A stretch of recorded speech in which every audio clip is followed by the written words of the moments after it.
বর্তমান যুগের মুসলিমদের জন্য সবচেয়ে বড় পরীক্ষা কি? নিঃসন্দেহে অনেকেই এই প্রশ্নের উত্তরে বলবেন অশ্লীলতা। বিশেষ করে মোবাইল ফোন আর ইন্টারনেটের কারণে এই সমস্যাটি একটি গোটা প্রজন্মের জন্য একটি বিরাট ফিতনা হয়ে দাঁড়িয়েছে।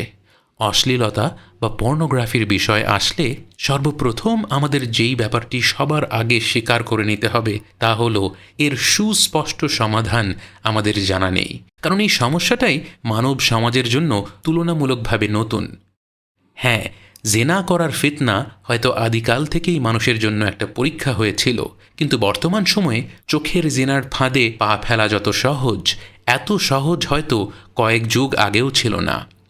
দ্বিতীয় যেই বিষয়টি আমাদের মেনে নিতে হবে তা হলো আমরা সবাই জানি এই কাজটি খারাপ।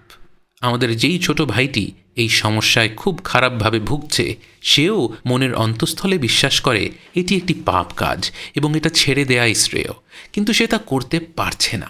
সে বারবার একই ফাঁদে পা ফেলছে এবং এক প্রকার আসক্ত হয়ে পড়েছে।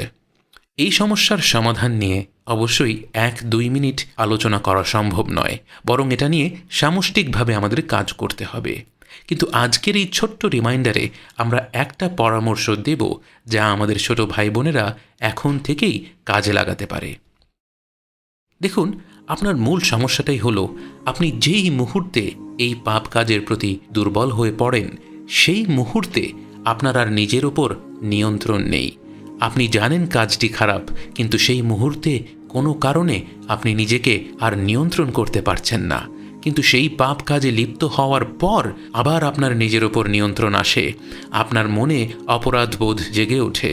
আপনি উপলব্ধি করেন আপনি আল্লাহকে অসন্তুষ্ট করেছেন। এই মুহূর্তে আপনাকে শয়তান আর আপনার নফস মিলে আপনাকে আবারও ধোঁকা দেবে। আপনাকে আপনার এই অপরাধ বোধ থেকে অন্য কোনো দিকে নিয়ে যাওয়ার চেষ্টা করবে। কিন্তু এখন পরিস্থিতি আপনার নিয়ন্ত্রণে। আপনি বুঝতে পারছেন আপনি ভুল করে ফেলেছেন, এবং আদম সন্তান যখন ভুল করে তখন সে তার বাবা আদম আলাইহিস সালামের কাছ থেকেই শিক্ষা নেয়। সেই মুহূর্তে আল্লাহর কাছে তওবা করুন। পবিত্র হওয়ার প্রয়োজন হলে পবিত্র হয়ে 2 রাকাত নামাজ পড়ে ফেলুন। নামাজে আল্লাহর কাছে মনের অন্তঃস্থল থেকে ক্ষমা চেয়ে নিন। তাঁর কাছে আপনার দুর্বলতার কথা জানিয়ে দিন। আপনি বারবার একই ভুল করছেন, আপনি সেই ভুল থেকে ফিরে আসতে চান, সে কথা আল্লাহকে বলুন। মন খুলে দোয়া করুন, তওবা করুন, এবং এরপর কোনো একটা ভালো কাজ করুন। হয় কোরআন পড়ুন বা দান সাদাকা করুন। রাসূল সাল্লাল্লাহু আলাইহি ওয়াসাল্লাম বলেন, পাপ কাজ করে ফেললে ভালো কাজ করো, সেটা পাপ কাজটিকে মুছে দেবে। সেই মুহূর্তেই নির্ধারণ করে নিন যে এই পাপ আপনি আর করবেন না। কিন্তু যদি ভবিষ্যতে আবারও সেই পাপ হয়ে যায়, তাহলে আবারও একইভাবে তওবা করে নিতে হবে, আবারও কোনো ভালো কাজ করতে হবে। কিন্তু তাহলে কি আমি মুনাফিক হয়ে যাচ্ছি না? অবশ্যই না। 2টি ব্যক্তির কথা চিন্তা করুন। একজন ব্যক্তি পাপ কাজ করলো, এরপর তওবা করলো, এবং তওবা করার সময়ই তার মনের মধ্যে সে জানে যে পরের দিন সে সেই পাপ কাজটি আবার করবে। অন্যজন পাপ কাজ করলো, তওবা করলো, এবং তওবা করার সময় মনের গভীরে সে প্রতিজ্ঞা করেছে যে সে সেই পাপ কাজটি আর কখনো করবে না। কিন্তু এই প্রতিজ্ঞা করা সত্ত্বেও সে কিছুদিন পর আবার দুর্বল হয়ে পড়ল, আবারও পাপ কাজটি করে ফেলল। এই 2 ব্যক্তির মধ্যে অনেক পার্থক্য রয়েছে। আপনার তওবা কি কবুল হচ্ছে কি না তা নির্ভর করবে আপনার মনের ভেতরে সেই পাপ কাজে ফিরে না যাওয়ার প্রতিজ্ঞাটা কতটুকু মজবুত, কতটা আন্তরিকতাপূর্ণ।